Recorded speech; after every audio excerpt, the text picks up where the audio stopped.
তো বন্ধুরা, আজকে যে টপিক নিয়ে কথা বলবো সেটা হচ্ছে পায়রার পড টানার সঠিক নিয়ম বা সঠিক প্রসেসে তোমরা কিভাবে পায়রার পড টানবে। বা অনেকেই চাচ্ছ যে তোমরা গরমকালে পায়রা ওড়াতে, তো আর কিছুদিন পরেই কিন্তু গরম পড়ে যাবে। তো সেই জন্য আমি আজকে এই ভিডিওটা দিচ্ছি তোমাদের জন্যই। তো অবশ্যই ভিডিওটা লাস্ট অবধি দেখবে, আর কি কি করবে সেটা তো অবশ্যই বলবো। এই পায়রাটা আমার হচ্ছে শুক্রকে পড়েছে, তো এটাকে নিয়ে আমি দেখাচ্ছি, যেহেতু আমি পর কেটে দিয়েছি তো সেই জন্য তোমাদেরকে দেখাচ্ছি। তো পায়রার পড টানার আগে তোমাদেরকে যেগুলো করতে হবে সেটা হচ্ছে, এক, পায়রাকে স্নান করাইতে হবে। তো যে কোনো ফিটকিরি জল দিয়ে আমি সাজেস্ট করবো পায়রাকে স্নান করাবে। তো স্নান করানোর পর ওর যখন পালকগুলো হালকা হালকা ভিজা থাকবে, তখন কি করবে তোমরা, একসঙ্গে সব পালক তুলবে না। প্রথমে তোমরা আগে সামনের যে বড় পালকগুলো আছে ওইগুলো তুলবে। তারপরে তোমরা কিন্তু ওই যে বগলের দিকে যে পালকগুলো আছে ওগুলো তুলবে।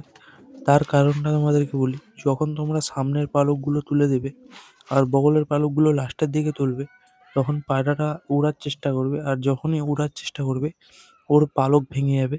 আর তখন থেকে কিন্তু ওর একটা ভালো পালক বেরাবে না। আর ও যখনই উড়ার চেষ্টা করবে ওর ডানা থেকে রক্ত বের হবে। তো সেই জন্য এই প্রসেস করবে আগে। আর যেগুলো করতে হবে সেগুলো বলছি, এগুলো কিন্তু মিস করবেই না একদম। আর কি খাবার দেবে সেটা বলে দেবো। এক, তোমাদেরকে বলে দিলাম পায়রাকে স্নান করিয়ে। দুই, তোমাদেরকে যেটা বলছি সেটা অবশ্যই কিন্তু দরকার পায়রাদের। পায়রাদের পড টানার আগে তোমরা কিন্তু অবশ্যই পায়রার কৃমি কোর্সটা করিয়ে নেবে। আমার কিন্তু কৃমি কোর্স নিয়ে আমার চ্যানেলেও ভিডিও দেওয়া আছে এবং ইউটিউবে অনেক ভিডিও দেওয়া আছে, পারলে তোমরা দেখে নিতে পারো। তবুও আমি একটু বলে দিচ্ছি, কৃমি কোর্স করতে গেলে মেনলি তোমাদেরকে পায়রাকে টানা 3 দিন লিভার লিপিড জল দিয়ে চালাতে হবে, টানা 3 দিন। দেন একদিন গ্যাপ, তারপরের দিন কৃমি কোর্স। যে কোনো কৃমির ওষুধ দিয়ে তোমরা কোর্স করাতে পারো, তো হয়ে যাবে। আর তারপরে তোমরা কি করবে, পায়রাকে যেই দিন পর টানবে ওই দিনই স্নান দিয়ে সঙ্গে সঙ্গে কিন্তু পায়রার পরগুলো টেনে নিতে হবে। আর এই যে পায়রাটা শুকিয়ে গেছিল, এখন অনেকটা রিকভারি হয়ে গিয়েছে, তো এই পায়রাটাকে নিয়ে আমি ভিডিও করছি। তো এই গেল তোমাদের কৃমি কোর্স। কৃমি কোর্স করিয়ে নিলে, পায়রার পরও টেনে নিলে, তারপরে কি করবে, পায়রা যেদিন পর টানবে সেদিন চেষ্টা করবে ব্যথার যে ওষুধ হয় ওটাও দিতে পারো। নয়তো কিন্তু পায়রার পরে যখন পর টানা হয়ে যাবে ওর ডানার তলায় তোমরা পারলে সরষার যে তেল আছে ওই তেলটা দিয়ে দিতে পারো। খুবই ভালো কিন্তু উপকার। তো ওই তেলটা দিলে যেটা হয়, পায়রার যদি ডানা ব্যথা করে, তেল দেওয়ার কারণে ওদের ডানাটা অতটাও ব্যথা করবে না।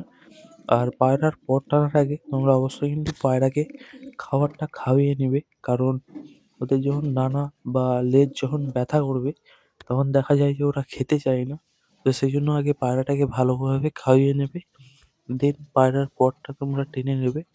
তো টেনে নেবার পরে তোমাদেরকে যেটা বললাম সেটা হচ্ছে, পায়রাকে ডানায় হালকা করে তেল মালিশ করে দেবে যাতে ওদের ব্যথা না হয়। আর পায়রাটা কেমন লাগছে তোমাদের অবশ্যই একটু কমেন্টে আমাকে জানিও। এটা একটা হচ্ছে গোল্ডেন আই পায়রা। তো এটা আমার বাড়িতে অনেক দিন ধরেই রয়েছে। আর এই যে বারবার যেটা দেখাচ্ছি, আগে এই পালকগুলো তুলবে, দেন তারপরে এই পালকগুলো তুলবে, যাতে এরা উড়ার চেষ্টা করলে যাতে এদের পালকগুলো না ভেঙে যায়। তো তোমাদেরকে বলে দিলাম কয়েকটা জিনিস। মেন যেটা রইলো পায়রার খাবার। পায়রার পর টানার পর থেকে পায়রাকে পরিমাণ মতো ভিটামিন, ক্যালসিয়াম এসব করাতে হবে, কারণ পায়রার যখন নতুন পর বের হবে পায়রারা কিন্তু কম খাবার খাবে এবং পায়রারা ওর শরীরের ভিতর থেকে যে পুষ্টিগুলো ওগুলো কিন্তু বের করবে পালকের জন্য। তো সেই জন্য পায়রাকে একটা ভালো ভিটামিন, ক্যালসিয়াম করাবে। তারপরে যেটা বলবো সেটা হচ্ছে পায়রার খাবার। পায়রাকে তৈলাক্ত খাবার দেওয়ার চেষ্টা করবে, যেগুলো তেল জাতীয় খাবার। যেমন ধরো কালো সরষে দানা এবং তিসি, রাগি, বাজরা, এসব তো খাওয়াবেই অবশ্যই পায়রা যখন পট টানবে। আর আমার ভিডিও দেখে কে কে পায়রার পট টানতে যাচ্ছ অবশ্যই কমেন্ট করে যাও। আর আমিও দেখি যে আমার ভিডিও কয়জনে দেখে লাস্ট অব্দি। তো আশা করি তোমরা এই ভিডিওটা দেখে বুঝতে পেরেছো যে পায়রার পট টানার সঠিক নিয়ম কি। তো আমি যতটা জানি ততটা তোমাদেরকে শেয়ার করলাম। তো যদি কোনো ভুল হয়ে থাকে অবশ্যই ক্ষমা করে দিও।